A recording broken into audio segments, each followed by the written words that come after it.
It began 3 nights ago, in a small town on the edge of nowhere, where the stars still outnumbered the streetlights. People gathered in backyards, on rooftops, looking up at the strange light crossing the sky. At first, it looked like a comet, but it didn't drift. It burned steady, silent. Children asked if it was a firework. Elders said it was too slow. One man whispered, "That's not a comet. That's a shadow." By morning, the news channels were gone. By noon, the satellites. By dusk, the phones had stopped ringing. No messages, no voices. And then, the sky turned quiet. Governments fell silent. Borders blurred. People lit fires, not to stay warm, but to be seen. In cities and deserts, in bunkers and broken towers, some of us turned to old radios. Shortwave, analog, hand-cranked. Desperate for a signal. Any signal. And tonight, through all the static, one voice breaks through.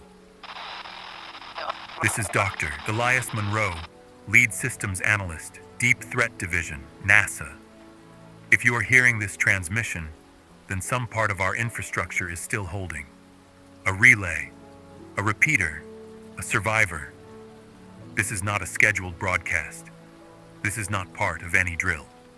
This is, to our knowledge, the final emergency transmission issued by the United States Space Agency.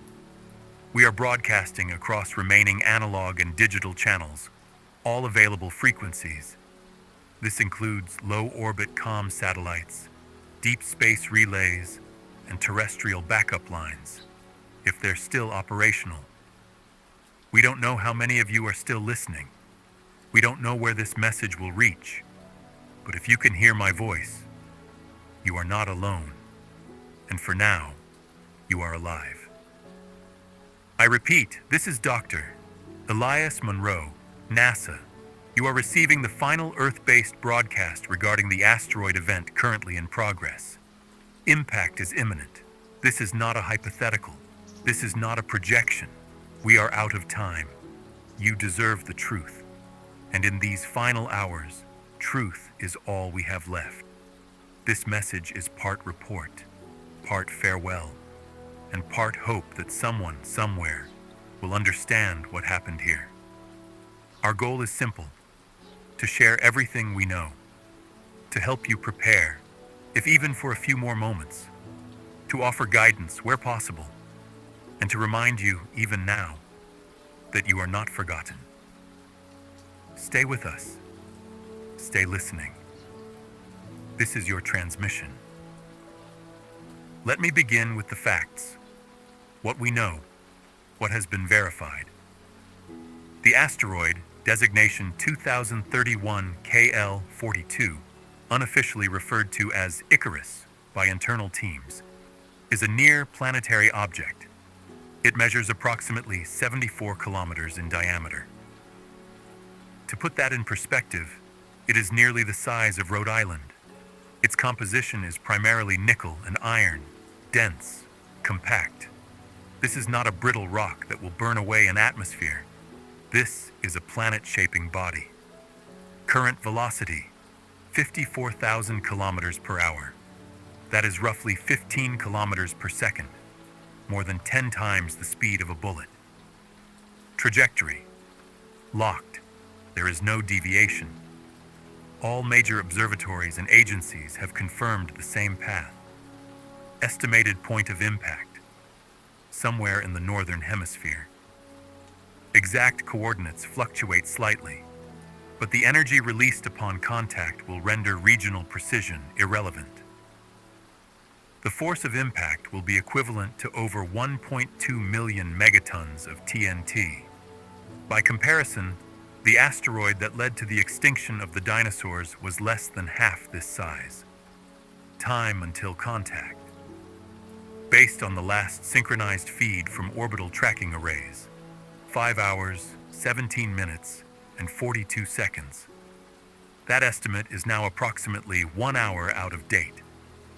Signal disruption began soon after. We now operate in partial blackout. but our models remain consistent. There is no remaining technology capable of deflecting this object. No global missile shield. No last-minute launch window. No miracle solution. This is not science fiction. This is not a drill. This is the real end of the Holocene. And yet, you are still here, still listening. And so we continue. If you are located in or near the predicted zone of impact, you have already felt it.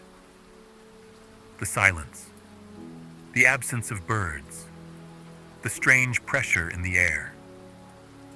Our final simulations estimate total surface annihilation within a radius of 1,200 kilometers from the point of contact.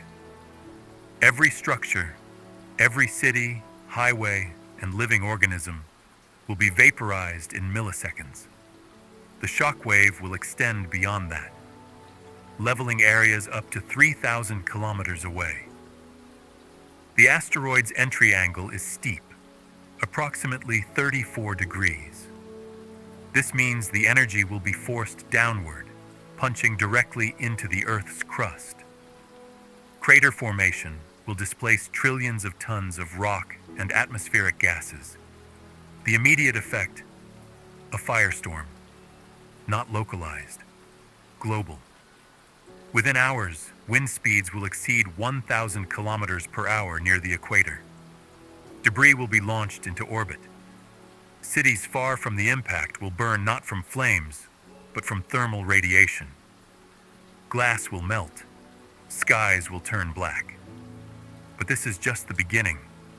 The Earth's tectonic plates will react. Subduction zones may collapse. Megaquakes are predicted, reaching magnitude 12 and beyond. Tsunamis, where water remains, could reach hundreds of meters in height. For those outside the primary impact zone, the worst is not the explosion, but what comes next. The ejecta cloud will encircle the planet within days, blocking out the sun. Average global temperatures will plummet by 15 to 20 degrees Celsius. Photosynthesis will cease. Crops will fail. The food chain will break apart at every level. These are not possibilities. They are modeled outcomes, repeated, verified. There is no alternate scenario. There will be no tomorrow, as we have known it. When the asteroid was first detected, humanity had 147 days. That's how much time passed between the initial identification and the final confirmation that impact was unavoidable. In that window, we activated every known contingency. International coalitions reformed overnight. Rival nations shared orbital data. Private aerospace companies offered launch vehicles and prototypes.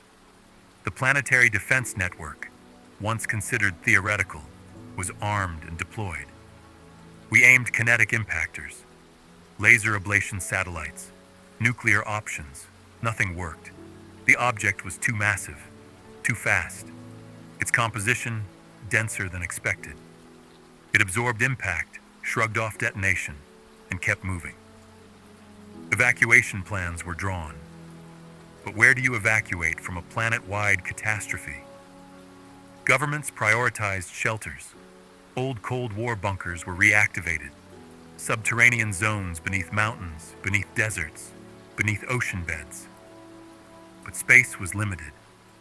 Resources scarcer still. For every 10,000 people, one might have been offered a place below. Some chose to fight. Others chose to pray. Some walked into the oceans, believing it a quieter ending. Others built towers, not of metal, but of sound and memory, broadcasting messages to whoever might still be listening. On day 100, the public was informed. Panic unfolded in waves. Stock markets collapsed. Religions splintered. Governments fractured.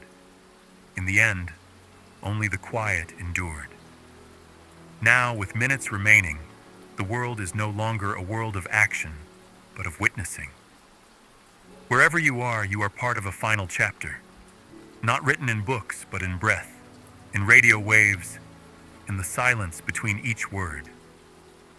If you are receiving this transmission and you still have shelter, especially underground, use it now. Reinforce what you can. Check your supplies, secure water, and most importantly, remain calm. At this stage, no rescue is coming, no intervention, no launch protocols, no miracle detours. We are past prevention. Now we choose how we face the inevitable. Gather the people you trust. Find someone's hand to hold. Silence isn't something to fear now. Let it settle. Let it breathe.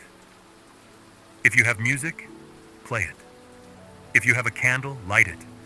If there's someone you love, say it. There is still dignity in the end. There is still humanity in the final moments. Do not look to the sky in fear. Look to those beside you. We were born under stars. We return to them now. And if you are alone, know that this voice is with you. You are not forgotten. You are not unheard. You are part of a species that looked to the stars and dared to reach them. A species that imagined, that built, that dreamed. And even as the light fades, we leave behind traces of who we were. Signals, stories, echoes. No, we cannot save the world, but we can choose how we leave it. In peace, in love, in grace. This is not the end of meaning, only the end of time. This will be my final entry, not as a scientist, not as a representative of any agency or nation, just as a human being, a voice in the dark, reaching for another. I've worked with NASA for 32 years. I've watched stars die and galaxies collide through telescopes, but I never imagined I'd witness the end of my own sky. People often asked me, "What's out there?" We always said, time, distance, light, but never finality, never a deadline. Now the sky is quiet, and what's out there is coming here. I've spoken with colleagues in Australia, in India, in South Africa. Some are still working, still recording, still analyzing, not because it will save us, but because it matters that someone saw, that someone cared enough to keep watching. I received a message yesterday, a voice from Chile, a girl, maybe 15 years old. She said, "We've moved the goats into the house, we're baking bread. I think my mom is trying not to cry." She ended the message with, "If you hear this, please remember us. Please remember that we were here." I will. I do. We weren't perfect. We hurt our planet. We fought over shadows. But we also built music, and stories, and laughter. Maybe that's what matters in the end. This is not just a transmission. It's a final page, a final breath, carried through electromagnetic whispers. If someone hears this, days, centuries, eons from now, know that we tried. Know that we were here. This is Dr. Elias Monroe, signing off.